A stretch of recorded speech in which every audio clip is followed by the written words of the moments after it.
Halo teman-teman semuanya, akhirnya kita ketemu lagi di video kali ini. Hmm, Baru sempat upload lagi karena kemarin-kemarin sempat sibuk teman-teman ya, banyak editan, terus banyak kegiatan keluar juga, banyak kegiatan di lapangan juga. Aku hari ini mau menjelaskan sekaligus menjawab beberapa pertanyaan dari teman-teman di komentar mengenai equipment yang dipakai. Itu seperti apa sih cara mempersiapkan untuk membuat video-video POV yang seperti biasanya aku buat temen-temen ya. Oke, senyumin, bagus, cakep. Mundur ke sini. Nanti samperin gaunnya lagi. Siap ya, 1, 2, 3, yuk. Oke, kita langsung aja teman-teman. Equipment yang digunakan itu cukup sederhana. Cuman yang paling penting dan yang paling vital itu adanya Magic Arm ini teman-teman. Ini yang wajib kamu punya, karena ini mengoneksikan antara kamera yang dipakai dengan kamera yang merekam. Kamu bisa pakai handphone, dan kamu bisa pakai action cam teman-teman ya. Aku pakainya action cam, punyanya DJI, yaitu action cam DJI Action 4, Osmo Action 4 teman-teman lebih tepatnya ya. Untuk handphone juga kamu bisa, cuman sangat dianjurkan handphone dengan kamera yang mempunyai ultra wide teman-teman, atau istilah umumnya itu 0,5 ya. Kenapa? Karena jarak antara kamera yang dipakai dan kamera yang merekam tuh nggak terlalu jauh teman-teman, kira-kira segini. Kalau misalkan pakai handphone yang nggak ultra wide itu terlalu dekat teman-teman ya. Jadi pada akhirnya gambar yang dihasilkan tuh kamera semua teman-teman. Sedangkan POV itu eh, yang menariknya itu mengenai apa yang kita foto, objeknya atau momennya itu harus keambil juga teman-teman. Jadi sangat-sangat disarankan harus yang 0,5. Terus ini nggak kalah penting juga. Ini mountingnya. Ini mounting dari action cam ke Magic Arm. Ini mounting handphone. Ini aku pakai yang ada aja teman-teman, karena aku nggak punya yang apa? Yang bagusnya. Oke. Kita coba rakit ya. Yang pertama itu kameranya. Terus kita siapin apa namanya? Magic armnya. Dipasangin ke sini ya. Ini bautnya baut sama kayak baut tripod teman-teman. Ini tinggal di attach aja ke sini. Ini belum kuat ya. Belum kuat, jadi aku kunci dulu. Soalnya harus kuat teman-teman ya. Nanti kalau nggak kuat di tengah-tengah POV itu dia bisa-bisa longgar terus muter, atau posisinya nggak, ya posisinya berubah ya. Nah ini udah kuat nih. Makanya kenapa aku rekomendasikan kalian belinya Magic Arm yang setidaknya bermerek teman-teman ya. Kalau aku pakainya Small Rig, ini udah aku pakai aman. Ini kuat, nggak gampang goyang, nggak gampang berubah posisi teman-teman ya. Karena yang aku mau tuh si posisinya terus aja kayak gini, nggak ada geser-geser, nggak ada berubah-berubah gitu, biar gambarnya konsisten gitu. Komposisinya konsisten teman-teman ya. Terus kita pasangin mounting ininya dulu, mounting action camnya. Ini yang menarik dari si DJI ini, action camnya udah magnetik teman-teman ya. Jadi kamu tinggal pasang kayak gini doang, kayak gitu doang. Terus kalau tiba-tiba kamu istirahat, mau makan atau misalkan break, tinggal dicabut kayak gini doang. Terus kalian kantongin atau simpen di tas. Kayak gini ya. Nah, ini untuk mode landscape. Ini untuk mode potret tinggal di gini doang. Nah, kayak gitu. Oke.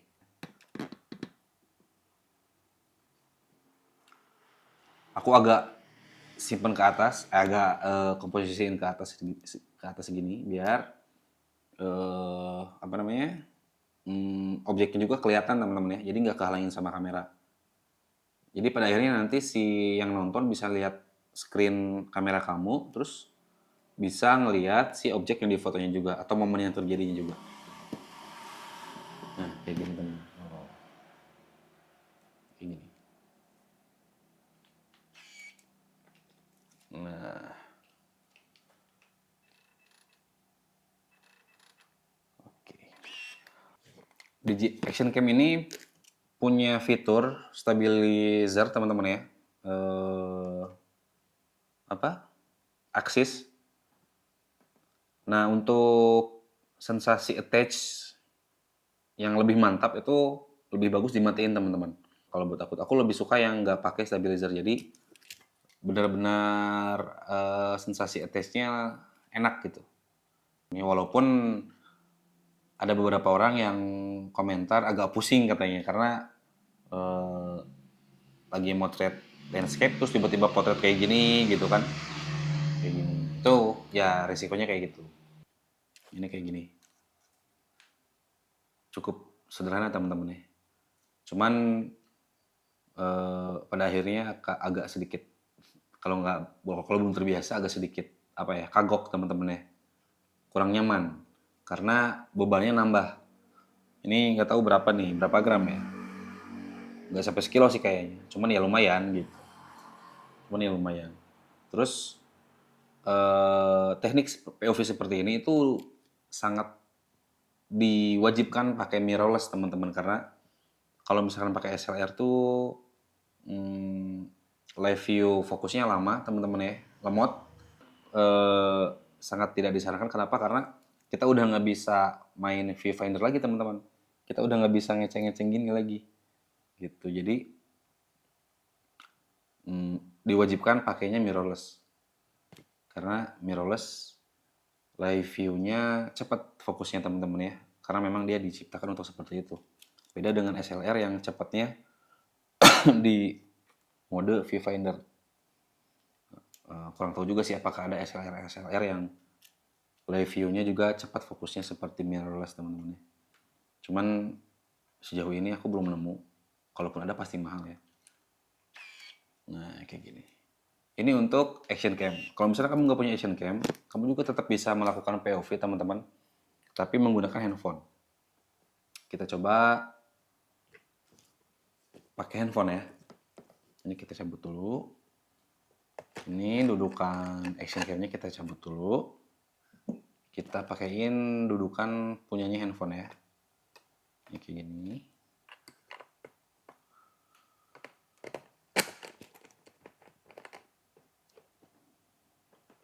Cuma harus kita handphonenya kita pasang di sini.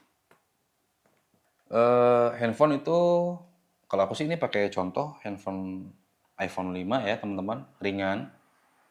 Kalau misalkan iPhone 11 ke atas itu berat teman-teman, jadi agak lumayan ya kalau misalkan pakai handphone tuh bebannya lebih berat. Jadi kamu harus mempunyai holdernya yang lebih bagus juga, dan udah pasti small rignya lagi, magic armnya harus yang berkualitas. Nah, kayak gini, kayak gini ya, kayak gitu. Ini cukup kok kayak pakai handphone juga. Kalau misalnya kamu cuma pengen bikin beberapa detik doang, konten beberapa detik maksudnya, 30 detik atau maksimal 1 menit, itu pakai handphone juga cukup.